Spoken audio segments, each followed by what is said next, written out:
We've been talking about cultural differences between American Indians and the European colonists.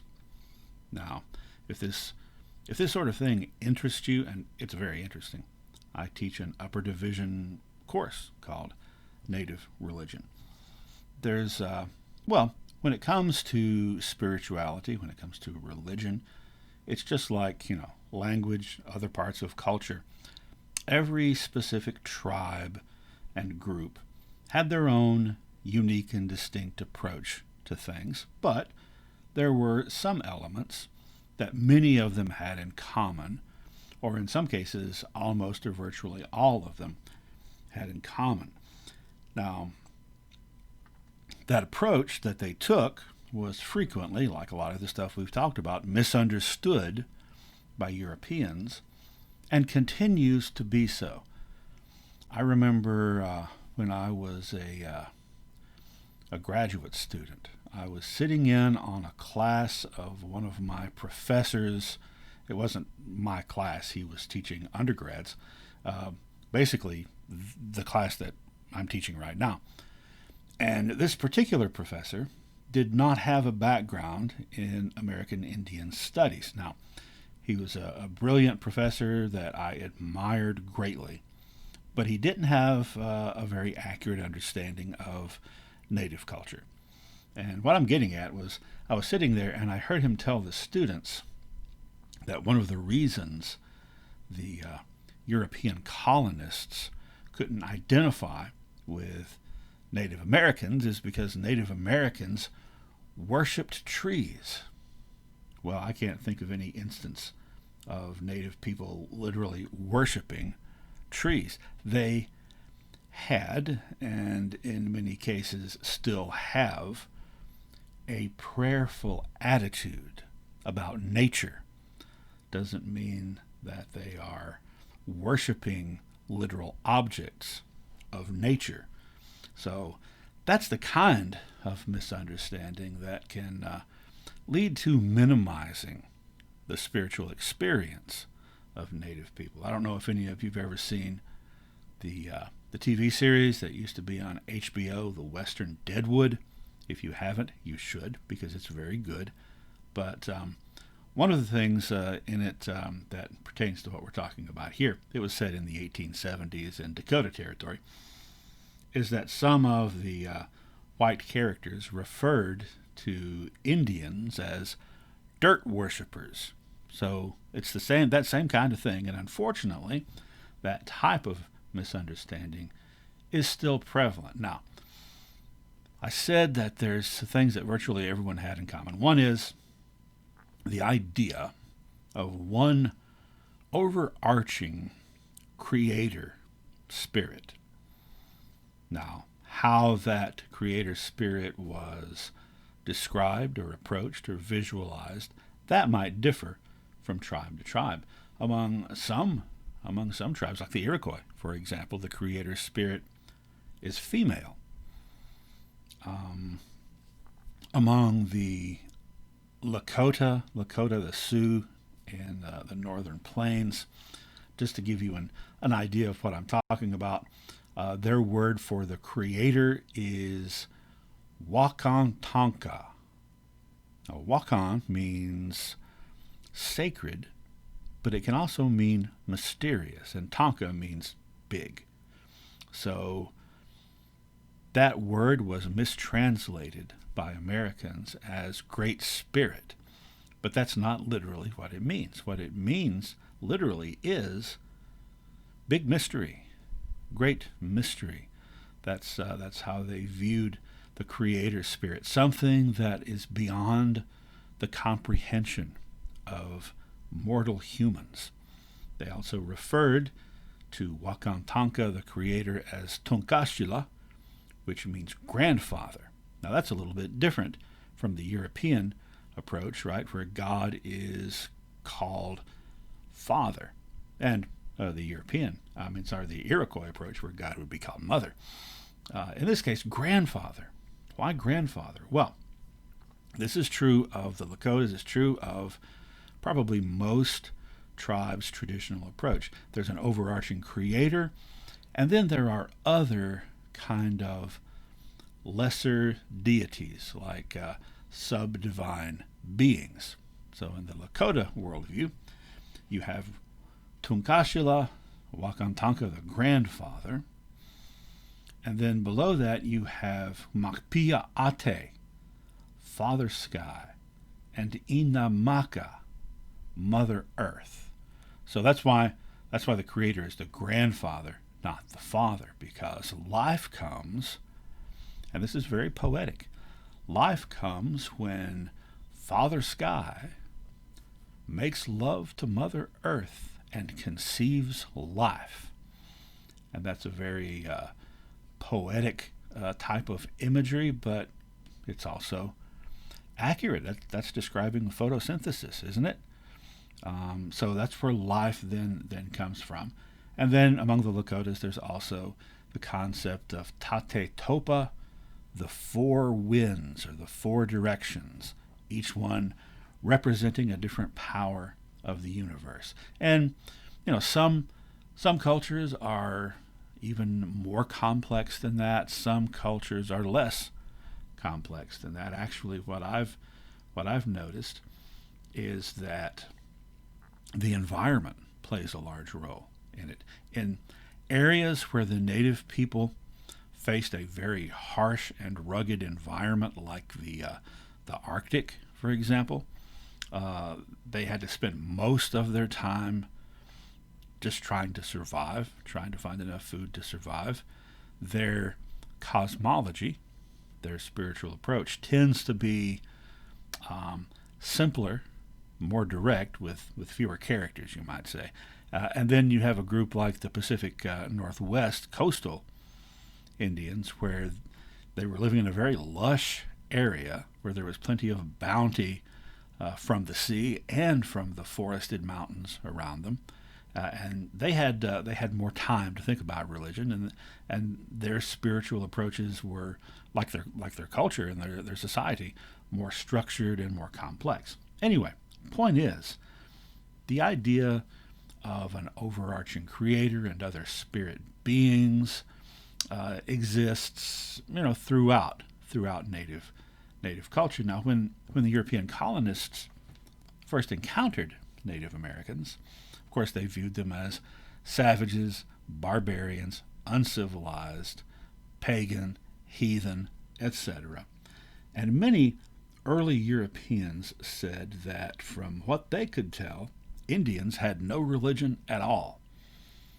That's because their religion wasn't expressed the same way as Europeans. When these English or French observers interacted in the villages of these native tribes, they didn't see all the Indians gather at a certain place at a certain time of the week and say certain words. Sometimes they didn't see that at all. Sometimes they saw it, but it wasn't frequent. What they didn't understand is that the mindset of those people in the villages was that they were in sort of a prayerful attitude toward nature, like I said, all the time. So everything they did was part of their religion and had a religious component to it. Now, I mentioned the four directions. Let me not get ahead of myself. Let me just point out that in addition to the idea of there being different beings, there's also frequently the idea that spiritual power suffused everything, that it connected everything together, this spiritual power, this mysterious, Wakan, the Lakota would say, and that it could be tapped into if you knew how, if you had the talent or the skill that you developed over time. You could tap into that spiritual power. Now, maybe that sounds familiar if you're a nerd like I am. That's the Force from Star Wars, binding everything together, and that if you have the natural talent and you train for it, you can tap into that, you can touch it, you can become a part of it. I don't think that George Lucas took that from native culture. I think he took it from Asian culture because there's a lot of similarities there, particularly in the traditional religion of Japan, Shinto, which the people who were indigenous to Japan before the people we now know as the Japanese came there, the concept of kami, of spirits that suffused certain areas were more holy than others. That same kind of idea. And this is where now I had earlier started to get ahead of myself and talk about the four directions, the four powers, each one representing a different power of the universe, all of them together in balance. And that is, if you could boil it down to come up with one of perhaps the most important concepts in Native American spirituality and philosophy, it would be balance. Now, Europeans weren't real big into balance. They were a little bit unbalanced in their approach to things. But this idea of balance, well, there's, to go back to the Lakota, there's an expression that is frequently used still in Lakota prayers. Mitakuye oyasin. Mitakuye oyasin, which literally means all my relations. And what that means is everything around me is my relative. I am related to everything. Everything is tied together. So it's like the universe is like a spider web, so that if one strand is disturbed, what happens? It affects the entire web. And that is what also contributed, in addition to the concept of time we talked about earlier, where there's always more awareness of the future and the past. But another thing that has contributed and still continues to contribute to American Indians' more balanced view of nature and connection with nature is this idea that everything is tied together. So you cannot abuse any part of it. You cannot overuse any part of it because you will disrupt the whole thing and cause problems. Now, this idea of balance is sometimes expressed in particular imagery, like what we have right here. The circle with a kind of a plus sign in the middle of it. That is a symbol that appears in Native culture throughout the American South, the American Midwest, and all the way up to the northern plains, all of which, about 1,500 years ago, were part of an elaborate trade network in which a lot of religious ideas also kind of traveled. So up on the left, you have kind of a crude version of this. It looks like a rough drawing. This is a symbol that was found at an archaeological site carved into I don't remember if it's a piece of pottery or a rock at a very old, I think, Muskogean village. And then on the right, you have the same thing, although here you have different colors associated with it. And it's each of these things are made of wood and wrapped with painted leather in this case. And this is a symbol. It's called the sacred hoop, a symbol of the Lakota and other northern plains tribes. And what it means, and by the way, the Cherokees have something very similar, but the color scheme is different. But what this means is that each of the four arms of that cross are one of the four directions, one of the four powers, each one representing something different. So you've got white that represents north. And by the way, it's not arranged in the same way that a Western-style compass is.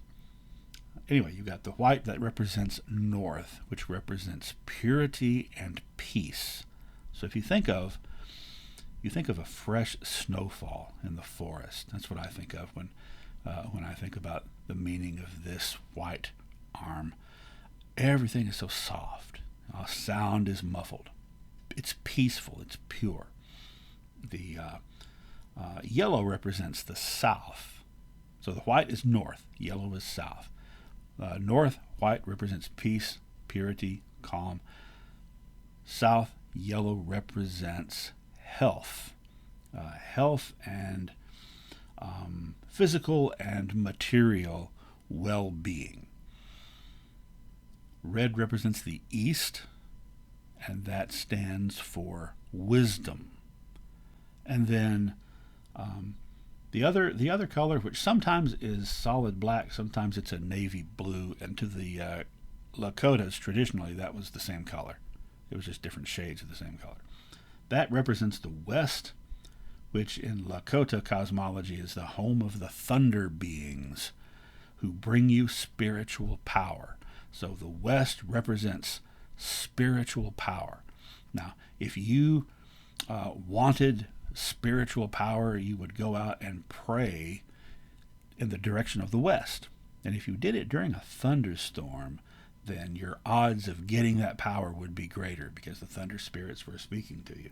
If you were praying for wisdom, you would, face the east. All this is symbolic, of course, to the idea that everything is connected together. You got the four arms of the cross, but they're all part of the great circle, the circle that binds them together. Many native cultures have insisted that their dwellings be circular and never be square. Remember the map that Catawba drew and how he differentiated between white people and native people living in squares as opposed to being circles, right? Because squares are generally manufactured. They're made by man. They're made by human hands, whereas circles are natural occurrences and represent, therefore, nature. So, because of this need for balance, if you go out and you hunt and you take more than you need because you're greedy or because it's fun, you are insulting the circle of life. You are disrupting the balance, and it could have bad consequences. So that's kind of how that thinking would get expressed.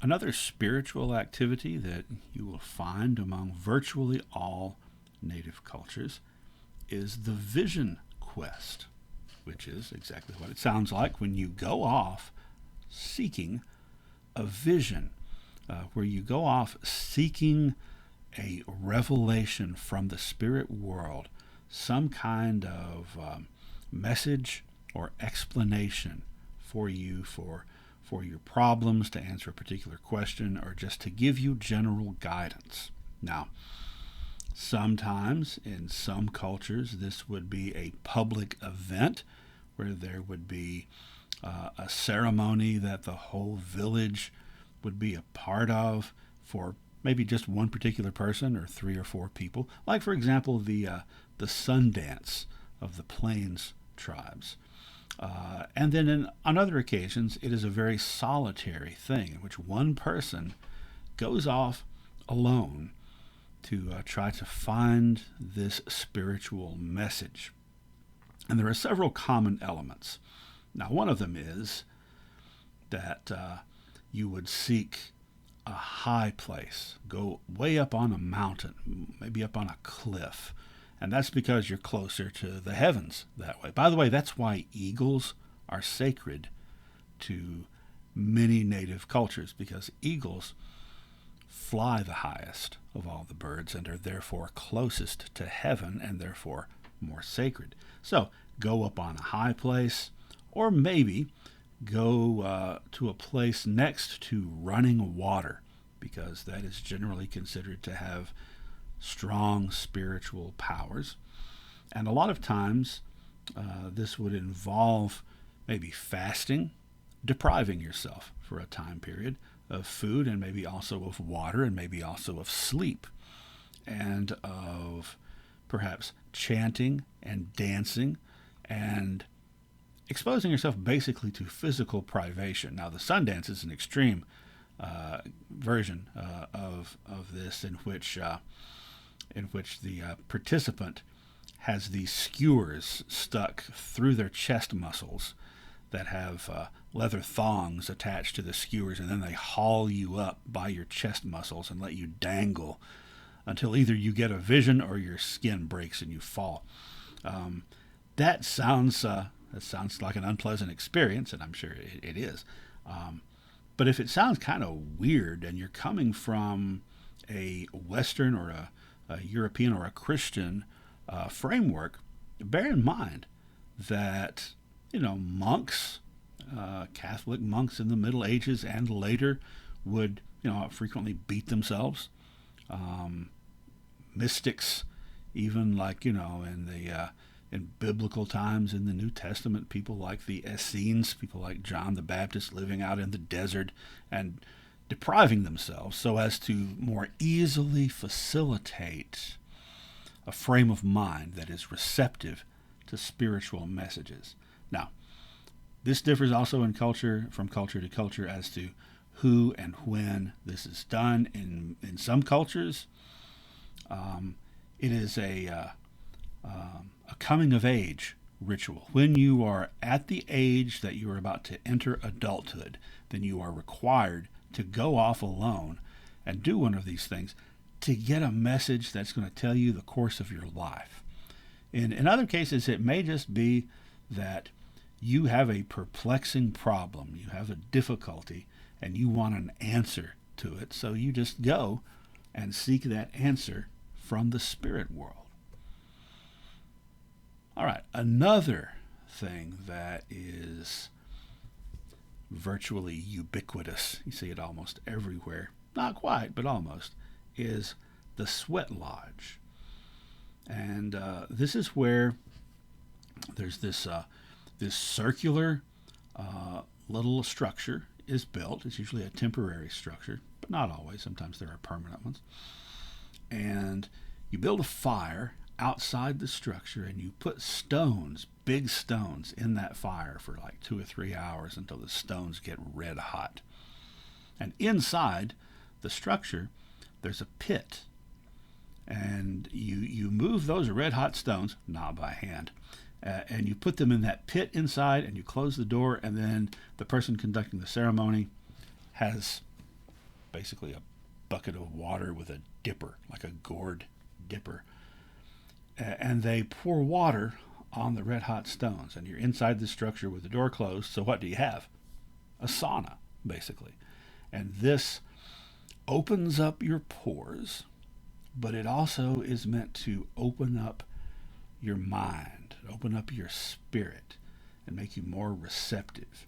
If you ever experience this, you will find that it is a bizarre feeling when you step out into the cold air after being inside a place like this, that you seem much more attuned to everything going on around you.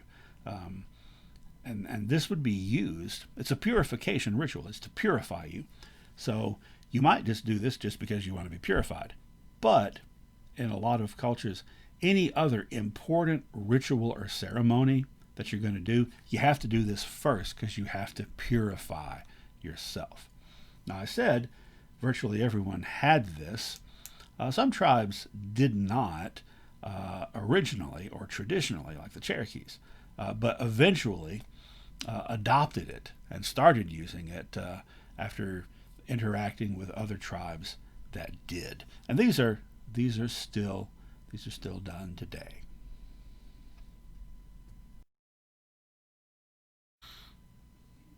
Something else that is almost universal in American Indian culture is, ball games. And this is not just native culture in North America, but Central and South America as well. Although there are different versions, some of the South American versions are maybe a little more similar to soccer. The North American version, well, the version played by the Iroquois and witnessed by the French was called by the French lacrosse. So that is the origin of lacrosse. It is a native game. And you can see here some of these folks playing. The goal would, well, the goal would differ slightly from culture to culture. In some regions, you're trying to scoop up the ball and you're trying to throw it over a goal post. In others, like in some Cherokee versions, there is a tall pole in the middle of the field with a wooden carving of a fish, like a weather vane on top, and the goal is to hit that and make it spin, and then you get a point. And this was taken very seriously. Sometimes neighboring villages that had disputes, or sometimes even different tribes that had disputes, would decide to settle it on the ball field instead of the battlefield, which was sometimes only slightly better. The Cherokee word for this ball game translates into English as the little brother of war, because sometimes people did get killed or seriously hurt.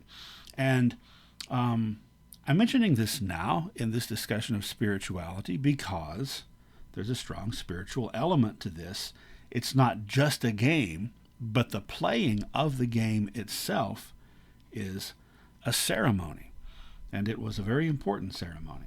By the way, before I forget to mention this, the northern woodland tribes played, like you can see right there, kind of like similar to lacrosse. The southern tribes played the same way, but instead of one long stick, they had two short handheld sticks.